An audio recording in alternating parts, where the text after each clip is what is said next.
જેના પર યમુનાજીની કૃપા થાય એના જીવનમાં તત્પરતા આવે, સત્સંગ માટે, સેવા માટે. તત્પરતા વગર ભક્તિ થઈ શકતી નથી. ધાય કે જાય જો શ્રી યમુના તીરે, જે દોડીને યમુનાજીના શરણે જાય,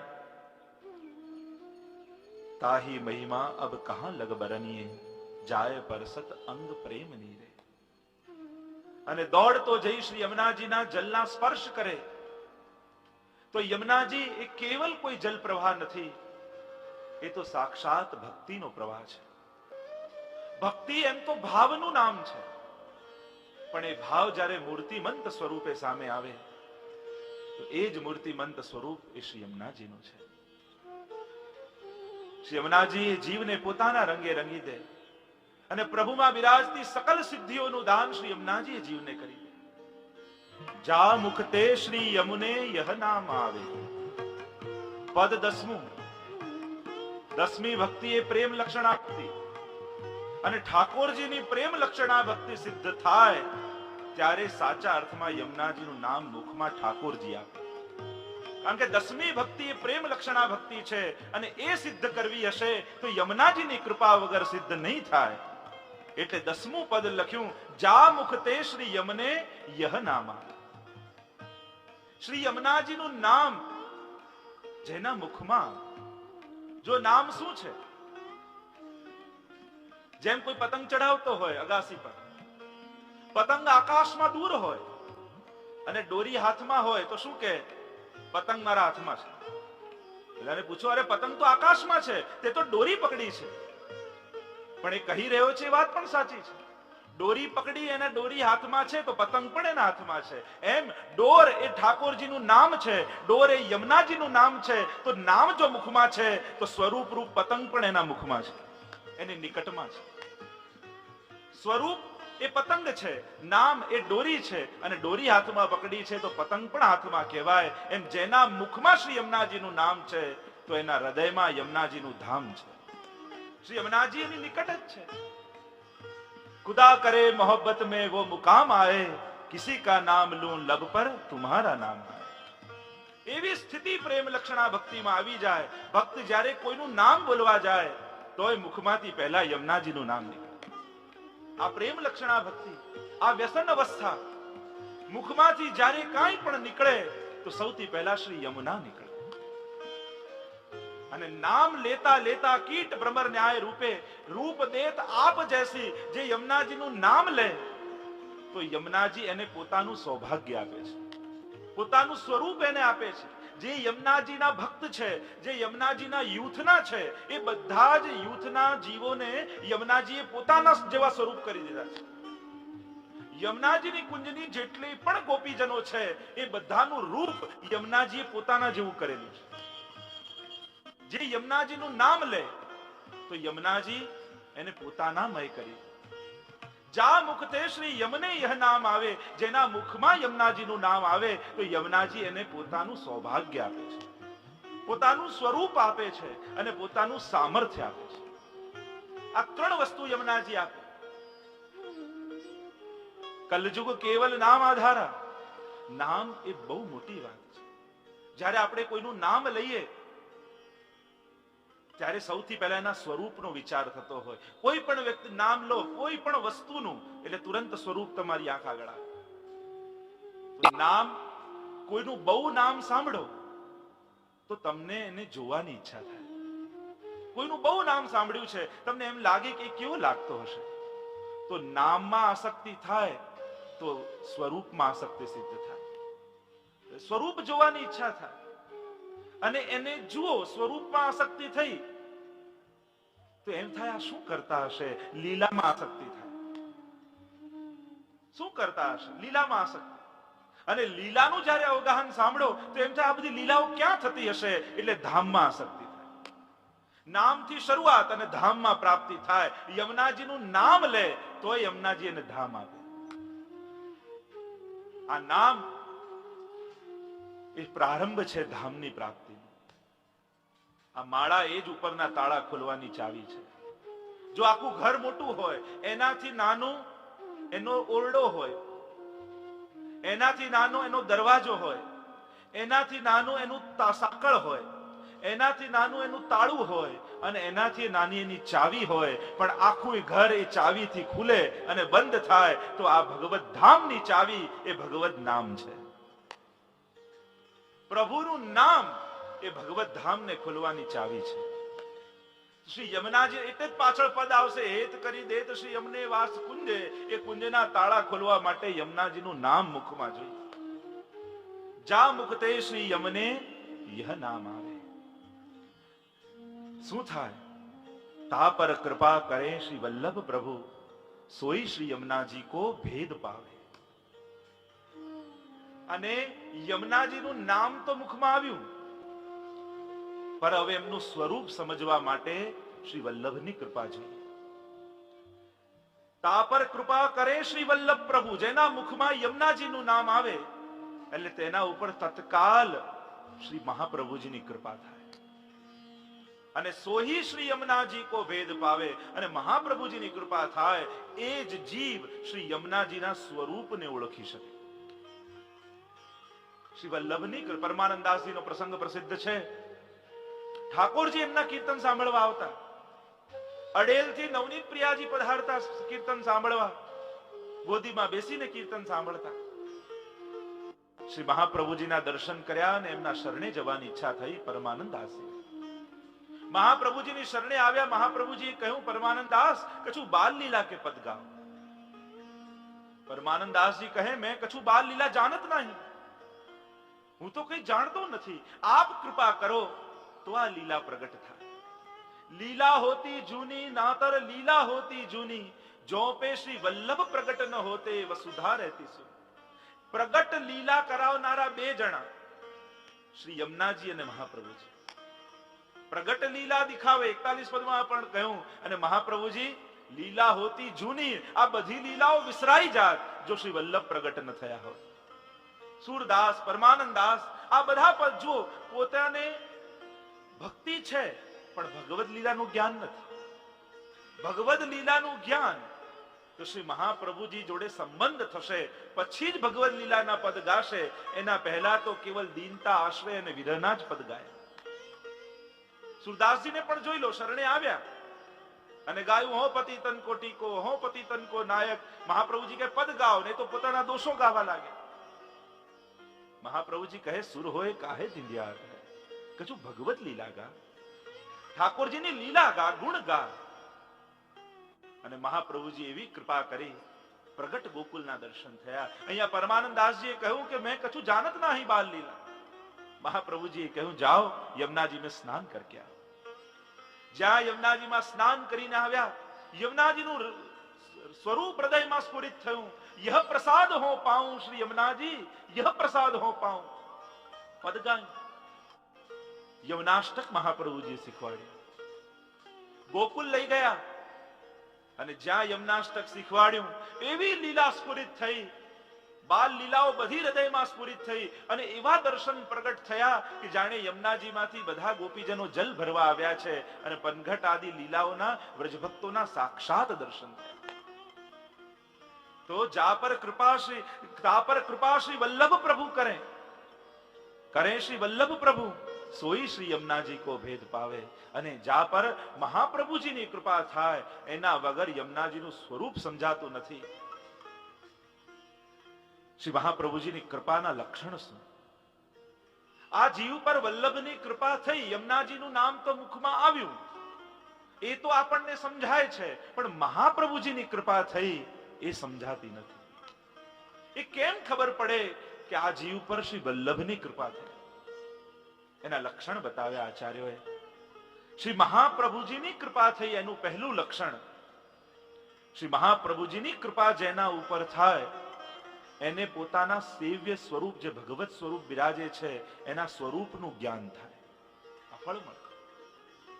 તમારા સેવ્ય સ્વરૂપનું જ્ઞાન તમને થાય, તમારા ઈષ્ટ સ્વરૂપનું તમને જ્ઞાન થાય. શ્રી વલ્લભની કૃપા વગર એ સંભવ નથી. તમે ઘરે જે ઠાકોરજીની સેવા કરો છો એ કઈ લીલાનું સ્વરૂપ છે શું તમે જાણો છો? એમની લીલા જ નહીં જાણો તો એમના સ્વરૂપનું જ્ઞાન તમને કેમ થશે? વલ્લભકુલની પધરામણી ઘરે થઈ હોય તો ઠાકોરજી સન્મુખ એમને પધરાઈ જવા અને પૂછવું, મારું સ્વરૂપ કઈ લીલાનું સ્વરૂપ છે, એમનું નામ પાડી દો. અને વલ્લભકુલ જ્યારે ઘરે પધારે ત્યારે એ સ્વરૂપની લીલા જાણી એ સ્વરૂપનું નામ તમને આપે. અને એ નામ અનુસાર જ્યારે પ્રભુનું આરાધન કરો ત્યારે એ જે લીલાનું સ્વરૂપ છે એ સ્વરૂપ અને લીલા તમારા હૃદયમાં સ્ફુરિત થાય. આ પ્રકાર છે. તો મહાપ્રભુજીની કૃપા થાય તો એ ભગવત સ્વરૂપનું જ્ઞાન થાય. બીજું, મહાપ્રભુજીની કૃપા થાય તો સ્વકર્તવ્યનું ભાન થાય.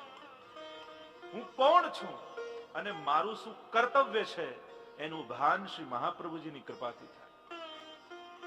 સેવકા નામ યથા લોકે વ્યવહાર પ્રસિદ્ધ. 3 સ્વરૂપ છે વૈષ્ણવના, એક આધિ ભૌતિક, એક આધ્યાત્મિક અને એક ત્રીજું આધિ દૈવિક સ્વરૂપ. આ 3 સ્વરૂપ વૈષ્ણવના છે. મહાપ્રભુજીની કૃપા થાય તો સ્ફુરિત થાય. વૈષ્ણવનું પહેલું સ્વરૂપ આધિ ભૌતિક સ્વરૂપ. બ્રહ્મ સંબંધ લીધું યા નામ નિવેદન લીધું, હજી સેવા નથી કરતા, તો એ જે સ્વરૂપ છે વૈષ્ણવનું આધિ ભૌતિક સ્વરૂપ છે. બીજું, બ્રહ્મ સંબંધ લીધા બાદ ભગવત સેવા કરવા લાગે તો વૈષ્ણવનું એ સ્વરૂપ એ આધ્યાત્મિક સ્વરૂપ છે. અને ભગવત સેવા કરતા કરતા શ્રી મહાપ્રભુજી અને ઠાકોરજી અને યમુનાજીની કૃપાથી એ જીવને પોતાનું જે નિત્ય લીલામાં સખી સ્વરૂપ છે એનું જ્યારે ભાન થાય તો નિત્ય લીલામાં બિરાજતું એ સખી સ્વરૂપ એ વૈષ્ણવનું આધિ દૈવિક સ્વરૂપ છે. અને જ્યારે એનું ભાન થાય ત્યારે આપણી સેવા આધિ દૈવિક બને. તો મહાપ્રભુજીની કૃપાથી એ આધિ દૈવિક સ્વરૂપનું જ્ઞાન થાય. શ્રી વલ્લભની કૃપાનું ત્રીજું લક્ષણ સ્વકર્તવ્યનું ભાન થવું. સ્વસ્વરૂપનું ભાન તો થાય, ત્રીજું લક્ષણ સ્વકર્તવ્યનું ભાન. સ્વરૂપનું ભાન થાય તો કર્તવ્યનું ભાન થાય. અને ચોથું લક્ષણ મહાપ્રભુજીની કૃપા થાય તો ભગવત સેવામાં તત્પરતા આવે. વલ્લભની કૃપા વગર ભગવત સેવામાં તત્પરતા તાપ આવતો નથી. અને જ્યાં સુધી સેવામાં તત્પરતા નથી ત્યાં સુધી એ સેવામાં ઠાકોરજીને આનંદ આવતો નથી. પુષ્ટિ માર્ગ એ તો સેવાનો માર્ગ છે. ગુણગાન પણ ભગવત સેવાના સહાયક રૂપ છે. સત્સંગ પણ સેવામાં તત્પરતા માટે છે. બધું સાંભળી લો પણ સેવા જ ન કરતા હો તો એનો અર્થ ખરો? મોટી મોટી વાતો થાય પણ એ વાતો આચરણ દ્વારા સિદ્ધ ન થાય. જો હું તમને બોલાવે બોલો બોલો મઠડી, બોલો બોલો મોહનથાળ, બુંદી, પેટ ભરાયું ના. જ્યારે આને મુખમાં નાખો તો પેટ ભરાય ને. એમ ગુણગાન ને રસપાન તો કરતા રહીએ પણ જ્યાં સુધી સાંભળ્યું એનું આચરણ જ ન કરીએ ત્યાં સુધી આ હૃદય ભાવ દ્વારા ભરાતું નથી. તત્પરતા એ સેવાનું લક્ષણ છે. પ્રાચીન આચાર્યનો પ્રસંગ આવે છે. આખું જીવન એમનું સેવામય ગયું. આખા જીવનમાં કેવલ ભગવત સેવા કરી. ક્યારે ચિત્તની વૃત્તિ બીજે ગઈ નહીં. અને આ આચાર્યનો અંતિમ સમય આવ્યો. નિત્ય લીલાધામમાં પધારવાનો સમય આવ્યો. અંતિમ શ્વાસો લઈ રહ્યા હતા અને સેવકોને કહ્યું, આસપાસ ઉભા છે એમને કહ્યું કે મને હવે જમીનમાં પધરાવી દો, ભૂતલ પર લેટાવી. સેવકોએ આપને પધરાવીને જમીનમાં લેટાવ્યા. અને જમીનમાં લેટતા લેટતા છેલ્લા શ્વાસો ગણતા ગણતા આચાર્ય, સત્ય ઘટના છે, સ્મરણ કરી રહ્યા છે કે મેં જીવન દરમિયાન કઈ કઈ સેવા કરી અને કઈ કઈ સેવા કરવાની રહી ગઈ. અને સ્મરણ કરતા કરતા એ આચાર્યના બંને આંખના નેત્રોના ખૂણા માંથી દડ દડ દડ કરીને અશ્રુપાત થવા લાગ્યા. આસપાસ ઉભેલા વૈષ્ણવને થયું, જયરાજ આપના આંખમાં આંસુ. હવે તો નિત્ય લીલાધામમાં પધારવાનો સમય આપનો આવ્યો. આપે તો આખું જીવન સેવામાં ગાળ્યું અને અંતિમ સમયમાં આપના આંખમાં અશ્રુ કેમ? ત્યારે આચાર્યએ કહ્યું કે હમણાં હું વિચારી રહ્યો છું કે જીવન દરમિયાન કઈ કઈ સેવા મેં કરી અને કઈ કઈ સેવા કરવાની રહી ગઈ. સેવકોએ કહ્યું, અરે જયરાજ, આપે તો આખું જીવન સેવામાં ગાળ્યું, આપે ક્યાં કઈ સેવા છોડી છે? અને એ સમયે આચાર્ય બોલ્યા, આજે યાદ કરતા અંતિમ સમયમાં મને યાદ આવે, મથનીમાંથી ઠાકોરજીની ઝારી તો અનેક વાર ભરી, પણ હવેલીમાં અનેક મુખિયા ભીતરિયા જલગરિયા હતા, તો મથનીમાંથી ઝારી તો અનેક વાર ભરી, પણ આખા જીવનમાં મેં કુવામાંથી જલ કાઢી અને મથની ક્યારે નથી ભરી. ઠાકોરજીના ચરણોમાં એ જ વિનંતી કરું, પ્રભુ આગલા જન્મમાં કોઈ વૈષ્ણવના ઘરે મને જન્મ આપજો, જેથી આવી સેવાથી હું વંચિત ન રહી જાઉં. આ છે સેવાની તત્પરતા, આ છે સેવાનો તાપ. કોઈ પણ સેવા નાની નથી હોતી. સેવાને ક્યારે વિશેષણો ના આપશો કે આને ફૂલઘરની સેવા મળી, આને ભંડારની સેવા મળી, આને સામગ્રીની સેવા મળી અને અમને તો સોહિનીની સેવા મળી. સેવાને ક્યારે નાની મોટી ન ગણશો. સેવા એ પોતાના રૂપમાં પૂર્ણ છે. એને ક્યારે એવા વિશેષણોમાં બાંધશો નહીં કે આને કલાકની સેવા, કે આને 5 કલાકની સેવા, કે આને શ્રીઅંગની સેવા, અમારે બહારની સેવા. સેવા એ સેવા છે. જ્યારે પણ સેવાના આવા ભેદ તમે પાડવા જશો ત્યારે સેવાને નાની કરી દેશો. સેવાને નાની ન કરો, એ પોતાના રૂપમાં પૂર્ણ છે. ગુરુની આજ્ઞા થઈ, તું કેવલ વૈષ્ણવની લાઈન કરાવ, તો એવી શ્રદ્ધા સાથે સેવા કરજો કે મને જો ઠાકોરજી મળશે તો આ લાઈનમાં જ મળશે, બાકી મને ક્યાંય ઠાકોરજી નહીં મળે. અને આવી શ્રદ્ધા સાથે જ્યારે સેવક સેવા કરે, કારણ કે સેવામાં ઠાકોરજી છે, સેવાથી ઠાકોરજી નથી. આ સ્વરૂપને સમજો. સેવા કર્યા પછી ઠાકોરજી નથી મળવાના, ઠાકોરજી તો સેવા રૂપે મળે છે. અને સેવા તમને મળી એટલે પ્રભુ મળ્યા. સેવાથી ભગવાન મેળવવાની આકાંક્ષા રાખશો તો હંમેશા નિરાશ રહેશો. સેવા મળી એટલે પ્રભુ મળ્યા. પ્રભુ સૌથી પહેલા સેવા રૂપે જુઓ કે આટલા હજારો લોકો છે, પણ ગુરુજને મને આ સેવા આપી છે. અને જે સેવા મોટી છે, અને તમને જો સેવા કૃતેર ગુરુરાજ્ઞા, એનો સાચો અર્થ એ થાય કે જે આજ્ઞા થઈ એ જ સેવા છે. આજ્ઞા લઈને સેવા કરવી એ તો એક અર્થ છે સાધારણ, પણ સાચો અર્થ કાઢવો હોય તો એમ કરી શકાય કે જે પણ આજ્ઞા થઈ એને જ સેવા માનવી. કે મને પ્રભુ મળશે તો ભલે મને કાઉન્ટર પર બેસાડ્યો છે, અને લાઈન કરવા બેસાડ્યો છે, મને સોહિનીની સફાઈ કરવા માટે બેસાડ્યો છે, જો મને ઠાકોરજી મળશે તો અહીંયા જ મળશે. અને આ ભાવનાથી જ્યારે જીવ સેવા કરે ત્યારે ઠાકોરજી એને ત્યાં અનુભવ જતા. બાકી સેવા આ કરતો હોય, ધ્યાન ભંડારની સેવામાં હોય કે મારે તો એ કરવી હતી, મને તો આ સેવા આપી. અને જો આવી ભાવના રાખે તો આ સેવાનું ફળ જાય અને પેલી સેવા ન મળે, એટલે બંને જગ્યાએથી રહી જાય. સેવા એ પોતાના રૂપમાં પૂર્ણ છે. આજ્ઞા એ સેવા છે. જોઈતી સેવા ન મંગાય. આપણે તો આવીને કે જે મને પેલી સેવા આપો ને, અહીંયા મજા નથી આવતી, અહીંયા આનંદ નથી આવતો. જો આવી મનગમતી સેવા લેવી હોય તો પછી સેવાનું સાચું આનંદ, સેવાના સાચા સ્વરૂપને તમે ઓળખ્યા નથી. જે આજ્ઞા થઈ એ જ સેવા છે. આજ્ઞા મોટી છે. અરે ગુસાઈજીને તો પગમાં પેલા પથ્થર વાગ્યો ને ઠાકોરજી પધરાવવા માટે પાછા જતો હતો કે હે પ્રભુચરણ મને સેવા પધરાવી દો. અને ગુસાઈજી પધારતા હતા તો એક પથ્થરની ઠેસ વાગી અને પથ્થર ગગડતો ગગડતો આવ્યા વૈષ્ણવ પાસે, અને એમ થયું અરે મને ગુસાઈજી આ ઠાકોરજી પધરાવી દીધા. અને ઇતિહાસ લખે છે એ પથ્થરમાં પણ ઠાકોરજી પોતાનો અનુભવ એ વૈષ્ણવને કરાવવા. કારણ આજ્ઞા મોટી છે. નહીં તો તત્વ તમે જુઓ, ભંડારમાં શું છે? અનાજ છે. તો અનાજ શું ફળ આપે? સોહિનીમાં શું છે? કે બુહારી છે. બુહારી શું ફળ આપે? ફૂલઘરમાં ફૂલ છે. ફૂલ શું ફળ આપે? જોવા જાઓ તો બધા પદાર્થો જ છે, પણ એમાં રહેલી ગુરુની આજ્ઞા ફળ તો એ આપે છે. અને એટલે આપણે ત્યાં ક્રમ છે, કોઈ પણ આજ્ઞામાં જોડાઈએ તો, કોઈ પણ સેવામાં જોડાઈએ તો પહેલા આજ્ઞા લેવામાં. કારણ કોઈ પદાર્થ ફળ નથી આપતું, ફળ આપે છે એની પાછળ રહેલી ગુરુ આજ્ઞા. તું આ કર. મંત્ર તો બધા ચોપડીઓમાં હોય છે, પણ કોના મુખે મળે છે? એ મુખારવિંદ દ્વારા નીકળેલી આજ્ઞા એ મંત્રને ફલિત કરે છે. આ કંઠી તો બજારમાં મળતી હોય છે, પણ કેમ લાઈન લગાવીને ગુરુજનો પાસે ઉભા રહીએ છે? કારણ કે કોના હાથે મળે છે એ મહત્વનું છે. પુષ્ટિ માર્ગમાં બધું મળી જવું, ધરી લેવું, ભરી દેવું, લઈ લેવું, એ જ પૂરતું નથી. ઝારીજી જઈને તમે ગમે ત્યાં જઈને બેઠકજીમાં ભરી આવો, ભલે 4 જણાને ધક્કા મારીને આગળ પહોંચી જાઓ ને ઝારી ભરો, શું મહાપ્રભુજી સ્વીકાર કરશે? કોની ઝારીજી સ્વીકાર કરે? અહીંયા આપણે ત્યાં તો હાથ લગાવવાનો ક્રમ છે કે અમારામાં કોઈ એવી લાયકાત નથી કે અમારા હાથની ઠાકોરજી ઝારીજી આરોગે. અરે આ કોઈ વૈષ્ણવની વલ્લભ કુલની કાનીથી અમારો સામગ્રીનો અંગીકાર થઈ જશે.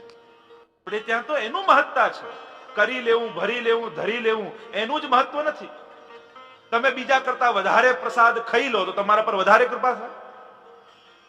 પેલા કરતા વધારે પ્રસાદ મેં ખાધો તો મારા પર વધારે કૃપા.